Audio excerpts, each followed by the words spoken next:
Ask Greg, c'est parti.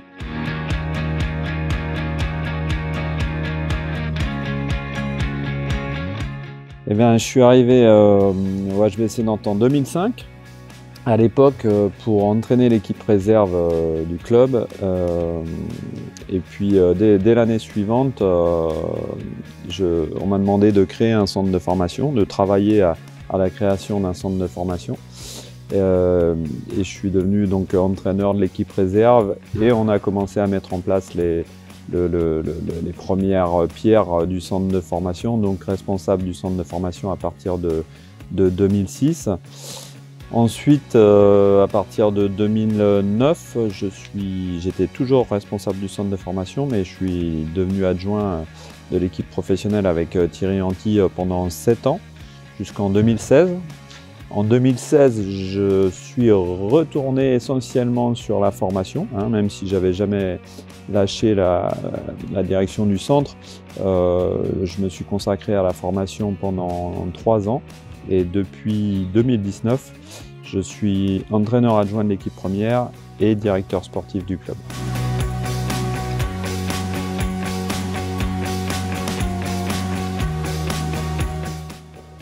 Il y en a quand même pas mal. Disons que voilà, dans un centre de formation, on a pour mission de former des jeunes joueurs professionnels. Donc on doit les développer au niveau handballistique, technique, tactique, etc. Essayer de les développer mentalement également, physiquement, et de leur transmettre les valeurs du club à travers leurs années de centre de formation, leur inculquer tout ce qu'on attend d'eux quand ils seront professionnels au HBC Nantes. Et je dirais une certaine éthique de travail. Et puis quand ils passent pro, quand le rapport avec les joueurs professionnels est un petit peu différent, on est, je dirais, un petit peu moins orienté sur la formation et le développement des joueurs, un petit peu plus orienté sur l'atteinte de résultats, l'atteinte d'objectifs, et puis et même si on cherche toujours à améliorer le niveau des joueurs, on est quand même un petit peu plus dans l'exploitation. Il y a une notion de temps qui est un petit peu différente. Avec le centre de formation, on a beaucoup de temps pour travailler avec les joueurs. Le résultat du week-end n'est pas l'essentiel. Et quand on passe avec les joueurs professionnels, là, le résultat du week-end, il est déterminant. Et on a un petit peu moins de temps pour travailler à développer les joueurs.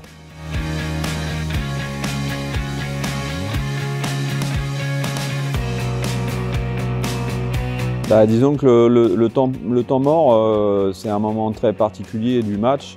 Ça dure 50 secondes.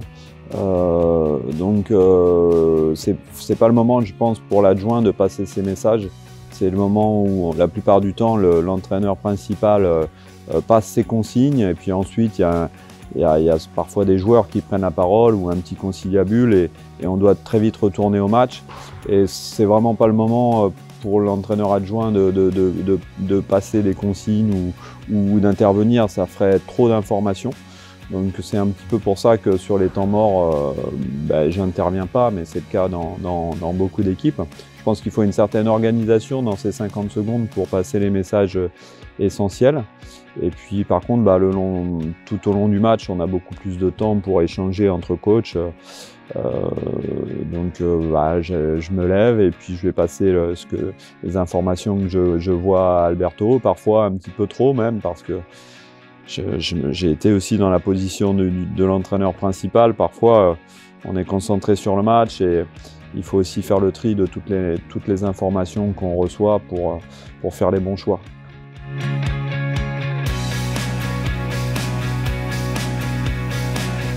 Comme l'a dit Alberto sur le temps de son interview, on le branche beaucoup sur ses fautes de prononciation, même s'il s'exprime très bien en français, et parfois il nous apprend même des mots en français. Donc il faut lui reconnaître ça. Il est très tolérant et patient par rapport à nos différentes branchades avec le staff, avec Adrien, le kiné, qui lui fait pas de cadeau non plus. Non, qu'est-ce que je pourrais dire? y a on a beaucoup d'échanges autour de quelle est la meilleure nourriture entre l'Espagne et la France, qui fait le meilleur vin. Donc on a beaucoup de débats autour de ça et beaucoup de débats autour du calimucho. Le calimucho, c'est qui est une spécialité espagnole d'associer le coca au vin rouge. Et pour nous, c'est un petit peu un sacrilège, les Français. Donc on a beaucoup de vannes et on se branche beaucoup autour du calimucho.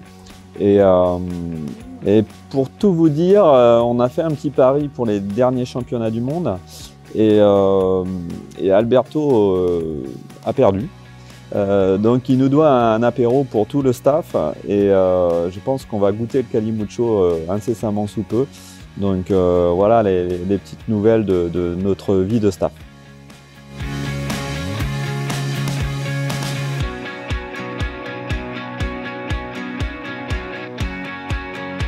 Alors l'émission supplémentaire, l'émission de directeur sportif au sein du club, c'est je dirais, de manager les différents staffs, que ce soit le staff médical avec le médecin, les kinés ou la psychologue, la préparation physique aussi, on travaille avec un préparateur physique.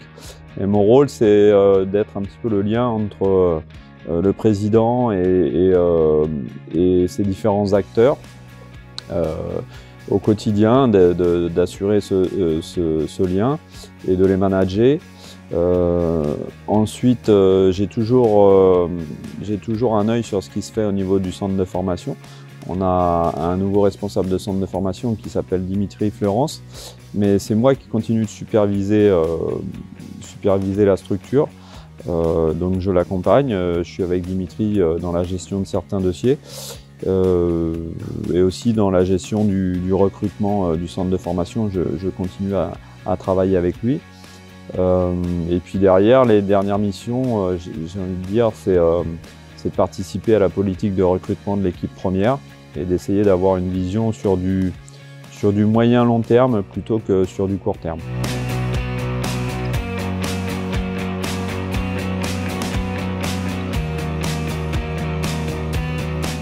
Alors, la particularité un petit peu des coachs, c'est quelque chose qui est assez spécial, c'est que quand on commence une saison, on est déjà dans la réflexion de l'avenir et des prochaines équipes. Et on a pas mal de contrats de joueurs à gérer, de renouvellement ou de recrutement. Donc on a toujours un petit peu la tête à la saison et un petit bout de tête à ce qui va se faire après. Et puis voilà, notre mission, c'est d'essayer d'organiser et d'anticiper la suite. Voilà, tout ce que je peux dire, on essaye de faire au mieux en fonction du jeu qu'on veut voir se développer, de l'état d'esprit qu'on veut voir dans l'équipe et d'essayer d'avoir une construction cohérente entre joueurs plus expérimentés et jeunes joueurs et dans les différentes compétences, je dirais aussi sur les postes. Voilà, on essaye de trouver le meilleur équilibre possible pour l'équipe et pour le club.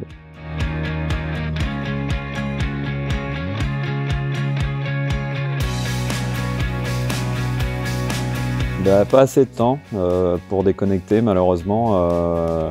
Malheureusement, ces derniers temps, non, pas beaucoup de temps pour déconnecter, ou en tout cas, j'ai peut-être un peu de difficulté, moi, à switcher quand je rentre à la maison, mais c'est vrai qu'il y a pas mal de dossiers à traiter et c'est parfois difficile de basculer et de passer à autre chose. Maintenant, j'ai aussi une vie de famille, des enfants à m'occuper qui me sollicitent, donc ça me permet aussi de décrocher de temps en temps et de penser à autre chose, même si mon fils fait aussi du handball, donc on a aussi ce loisir ou cette passion en commun, donc voilà, on est quand même très handball. En plus, ma femme a été dans le hand, donc il y a quand même cette passion autour de la famille, et quand on est dans les moments de rush, là, les moments où il y a beaucoup de matchs, c'est quand même difficile de passer à autre chose, quoi.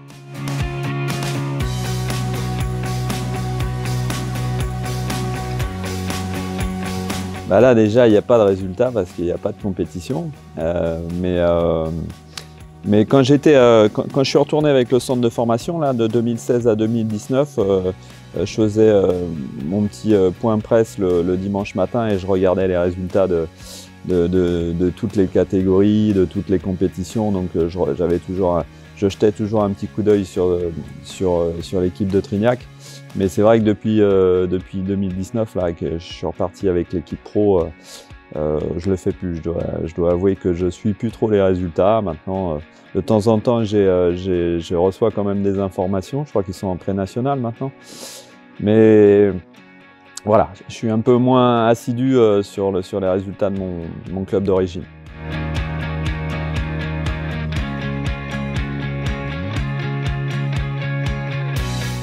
Bah, c'est un petit peu triste tout ça. Je ne commenterai pas les décisions. Je pense que ce sont des décisions sages. Mais c'est triste pour tous les handballeurs, pour tous les jeunes qui ont envie de s'entraîner, qui ont besoin de s'entraîner dans toutes les catégories. Hein. Je sais pas, on pense à notre équipe réserve là. C'est vraiment une saison difficile pour nos joueurs de centre de formation ou nos joueurs de l'équipe réserve. De ne pas pouvoir s'entraîner, de ne pas pouvoir jouer, de ne pas pouvoir s'exprimer. C'est triste, c'est un an de perdu. Mais c'est triste aussi pour tous les jeunes joueurs de l'assaut. Mon fils aussi ne peut pas s'entraîner, ne peut pas jouer. C'est vraiment du temps de perdu. Et on essaye de trouver des solutions pour qu'ils s'entraînent à l'extérieur, pour qu'ils gardent un lien avec leurs coéquipiers, pour qu'ils se dépensent aussi, parce qu'il y a un besoin de faire du sport et de se dépenser. Mais c'est pas évident, voilà, on est obligé de s'adapter. Ouais, c'est quand même une situation très particulière et un peu malheureuse. Il faut se réinventer, mais c'est un petit peu dommage pour tous ces jeunes joueurs qui ont plein d'envie de progresser et qui sont un petit peu en stand-by.